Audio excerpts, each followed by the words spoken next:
Una misionera cristiana fue asesinada en su apartamento. El criminal dejó pocas pistas tras de sí. Pero un novedoso programa informático encontró indicios en una sábana con manchas de sangre y el caso hizo historia.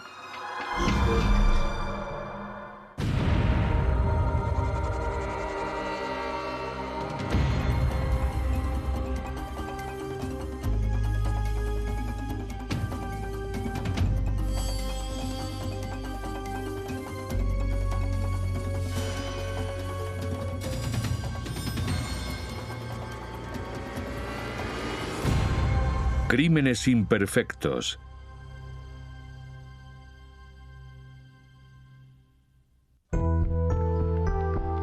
Kirkland, Washington.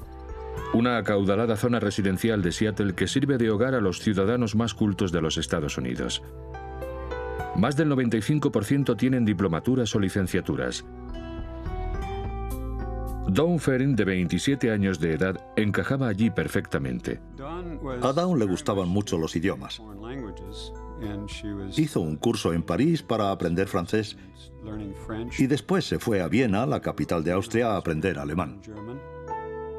Dawn era una excelente violinista y bailarina que había regresado de Japón recientemente, donde había trabajado como misionera. Llevaba viviendo en este edificio de apartamentos de Kirkland solo 2 semanas, cuando su vecino, un bombero local, vio la puerta de su casa abierta y decidió investigar. Cogió su móvil, llamó a la puerta, preguntó si había alguien allí y cuando no obtuvo ninguna respuesta entró en el piso. En la cocina había galletas recién hechas. En el dormitorio encontró a su vecina, Dawn Ferrin, tirada en el suelo. He encontrado un cuerpo. Está en el suelo, de lado. Está rígido. Y también frío. Y tiene la cabeza tapada. ¿La cabeza tapada? Sí. ¿La ha tapado usted? No, solo me he acercado para ver si estaba bien.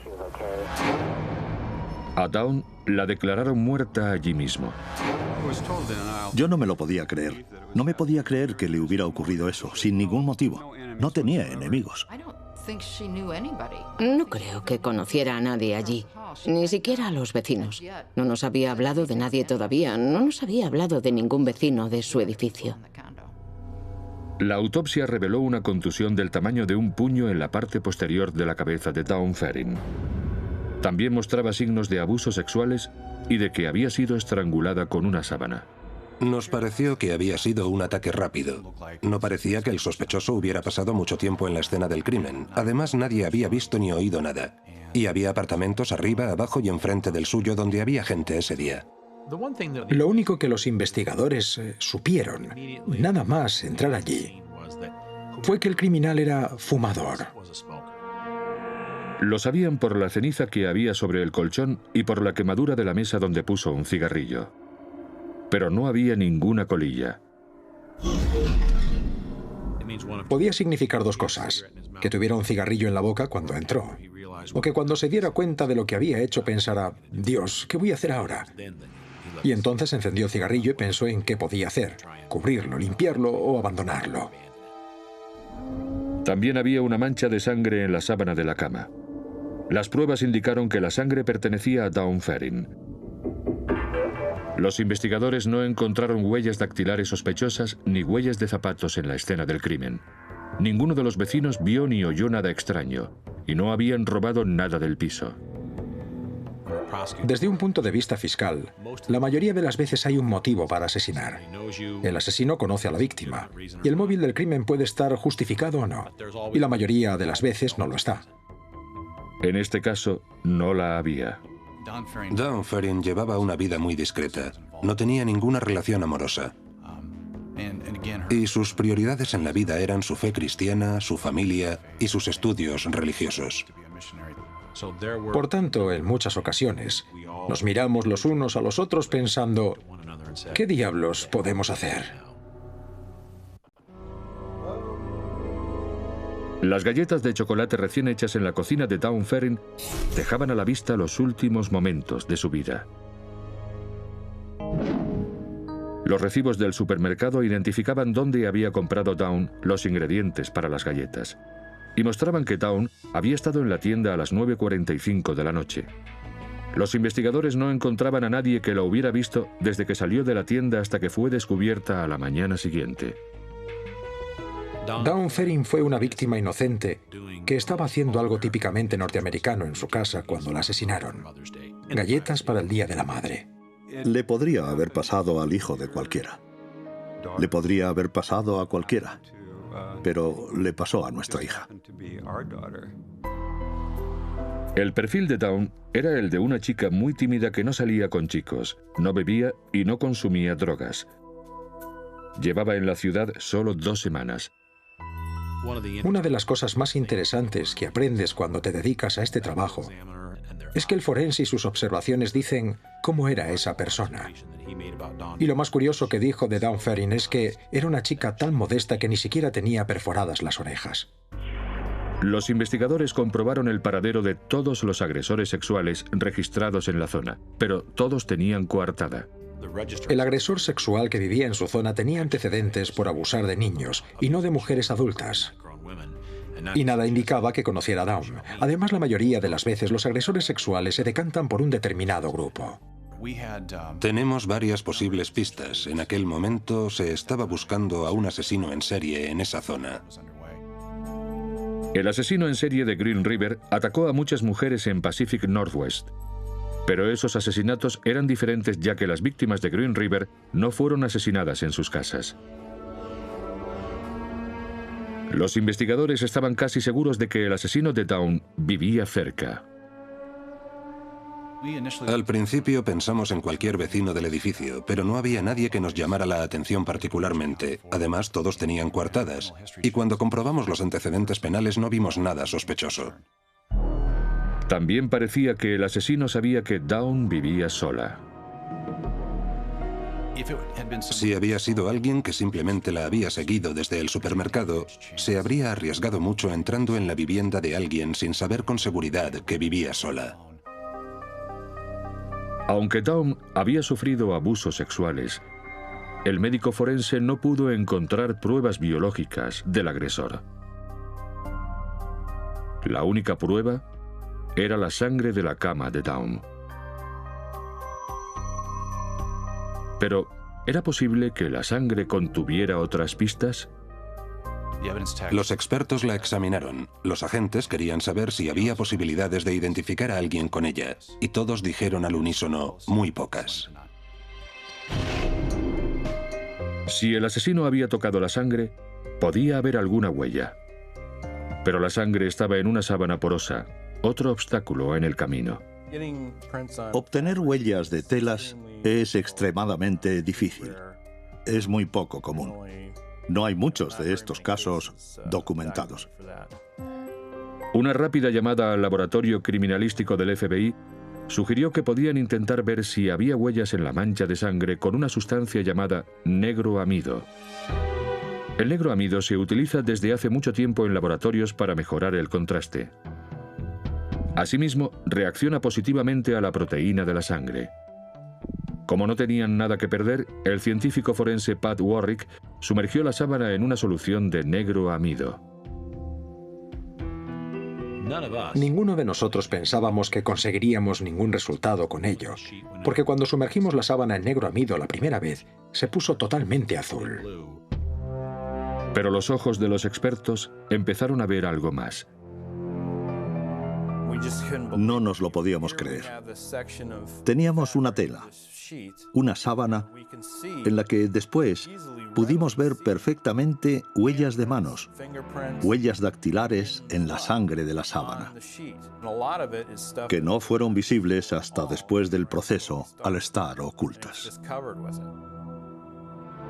La huella parcial de la mano que apareció no parecía que iba a permitir una identificación. La tela era el verdadero problema. Tuvimos que observarla y analizar todos los detalles, los de la tela y los de la huella.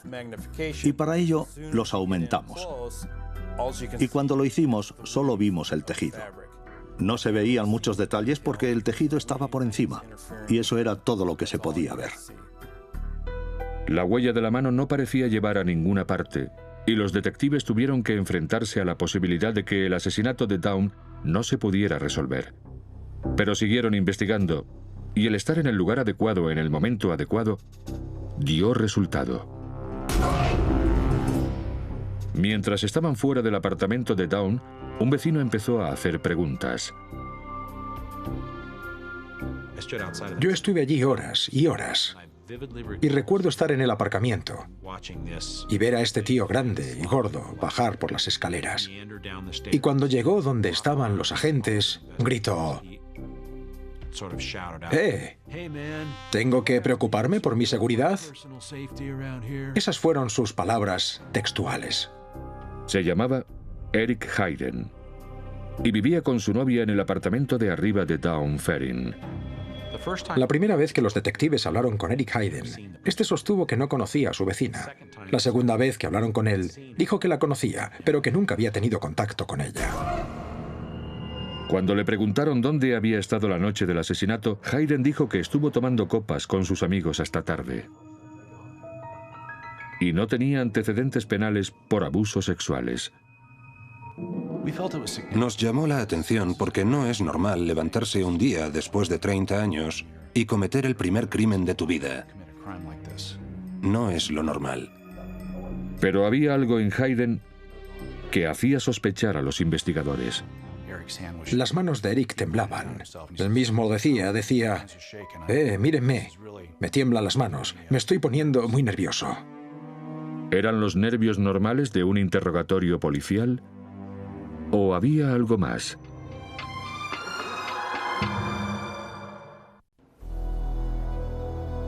Eric Hayden, de 32 años, empezaba a parecer el principal sospechoso del asesinato de Dawn Ferrin. Vivía en el mismo edificio de apartamentos, y según otros vecinos, Hayden se comportaba de una forma sospechosa. Hubo una vecina que describió a Eric Hayden como un hombre extraño. Y cuando le pregunté qué quiere decir con extraño, me dijo, bueno, una vez le vi en el aparcamiento. Estaba lloviendo, no llevaba zapatos, estaba fumando un cigarrillo y estaba viendo a la gente pasar. Y me fijé en que miraba particularmente a las mujeres. Y en el interrogatorio, Hayden dijo al principio que estuvo bebiendo con sus amigos cuando se produjo el asesinato. Y posteriormente dijo que estuvo bebiendo solo. Cuando empezó a cambiar de historia, la policía creyó que había bebido tanto que no se acordaba bien de todo. Hayden también era fumador, lo cual era significativo ya que el asesino dejó ceniza en la escena del crimen. Pero la única prueba forense de este crimen era la huella de la mano en la sábana de Dawn.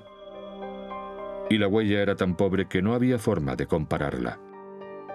Desesperados por obtener respuestas, los detectives recurrieron al investigador forense Eric Berg. Querían otra opinión sobre si se podía o no hacer algo con esa sábana, ya que habían tocado fondo con la química. Berg hizo una fotografía digital de la huella de la sábana y la introdujo en su ordenador. El problema fue evidente de inmediato. Los detalles de la huella estaban oscurecidos por los hilos de la sábana, como si se hubiera puesto una pantalla sobre la huella. Quería averiguar de quién era porque parecía ser el criminal. Veía el contorno de la mano, pero no los detalles. ¿Cómo me podía deshacer de esa pantalla? Esa fue la cuestión más importante cuando estuve frente a la pantalla. ¿Cómo me puedo deshacer de eso? Entonces, Berg tuvo una idea. Tenía que encontrar la manera de eliminar las marcas de hilos de la imagen, pero necesitaba encontrar algún tipo de filtro para ello. Filtro, bonita palabra para definir un algoritmo. Es un proceso matemático que puede, a partir de una imagen, hacer algo con ella. Teníamos uno diseñado por mí que, básicamente, busca patrones repetitivos, algo que se repita de una manera predecible y permite eliminarlo sin afectar al resto de la imagen. Berg tomó una muestra del tejido de la sábana e hizo que el ordenador sustrajera esa parte de la imagen, dejando solo la huella de la mano. Y funcionó. Fue precioso. No me lo esperaba. No esperaba tener un resultado tan claro. Pero los detalles se veían en la pantalla con toda claridad cuando antes no se veían. Antes se podían ver configuraciones, pero no detalles. Y ahora sí se podían ver los detalles. Y había una gran cantidad de detalles. Teníamos casi la mitad de una mano, desde los dedos hasta la base de la mano. Eso era lo que se veía y era perfectamente visible. Por tanto, teníamos una gran cantidad de información para hacer un examen de la huella o comparación. La palma de la sábana de Dawn Ferrin, aumentada digitalmente, fue comparada con la huella de Eric Hayden. Pat Warrick se centró en las marcas de las líneas de la mano, diferentes en todas las personas. No había duda. La huella de la sábana de Dawn Ferrin era de Eric Hayden.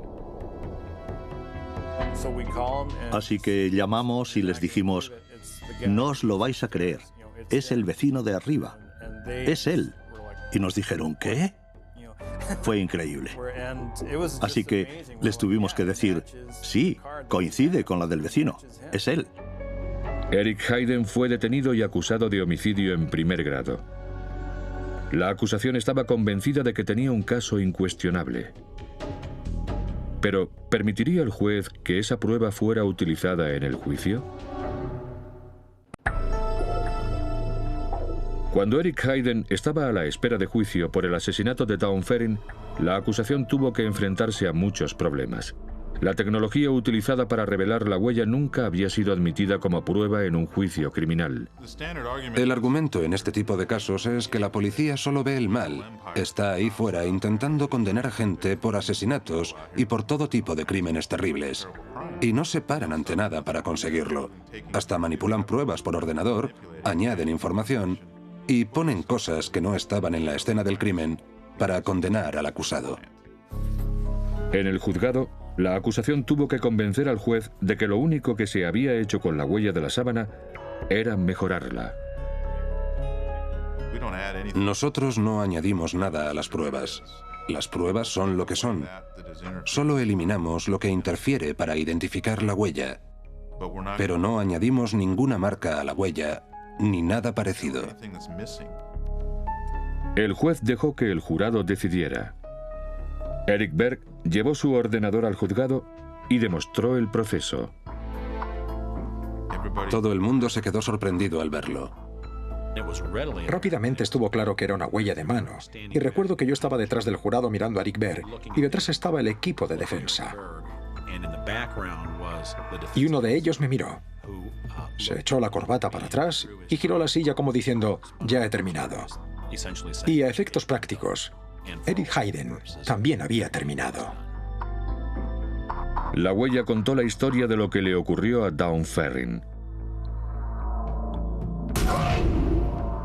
Según la acusación, Eric Hayden estaba borracho cuando volvió a su casa la noche del asesinato.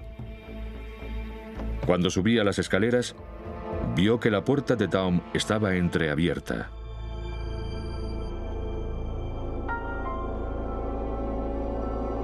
Debió de dejarla abierta por el calor del horno, ya que estaba haciendo galletas. Las pruebas indican que Hayden golpeó a Dawn en la parte posterior de la cabeza, dejándola inconsciente. Después, abusó de ella sexualmente y la estranguló con la sábana. Cuando se levantó, se apoyó en la cama dejando una huella parcial de la palma de su mano en la sábana. Fumó un cigarrillo mientras intentaba serenarse, sin ser consciente de la huella que había dejado. Aumentada posteriormente por ordenador, dicha huella le relacionó con el crimen. Este es el clásico ejemplo de investigadores expertos, que van a la escena del crimen y tienen la inteligencia de conservar algo que no saben si terminará siendo una prueba o no. Y no hacen nada que pueda contaminar o estropear esas pruebas hasta que los expertos las hayan analizado. Eric Hayden fue condenado a 26 años de cárcel. Tras el juicio, Los familiares y amigos de Dawn Ferrin fundaron una beca en su nombre para estudiantes interesados en hacerse misioneros. Hay más de $20.000 repartidos por el mundo, y eso no hubiera sido posible sin ella. La tecnología utilizada en el caso de Dawn fijó un precedente legal y se utiliza ahora en casos de todo el mundo. Fue la primera vez en todo el mundo en que los expertos fueron capaces de identificar huellas de manos y dedos que quedaron impresas en la sangre de un trozo de sábana. Me impresiona pensar que después de 11 años la gente sigue recordando este caso y se sigue utilizando la tecnología que se utilizó. En aquel momento no teníamos ni idea de lo importante que sería. No creo que Dios haga que las cosas ocurran, pero sí las utiliza. Y creo que es increíble que esta tecnología fuera descubierta en el momento en que fue necesaria para resolver el caso de Dawn.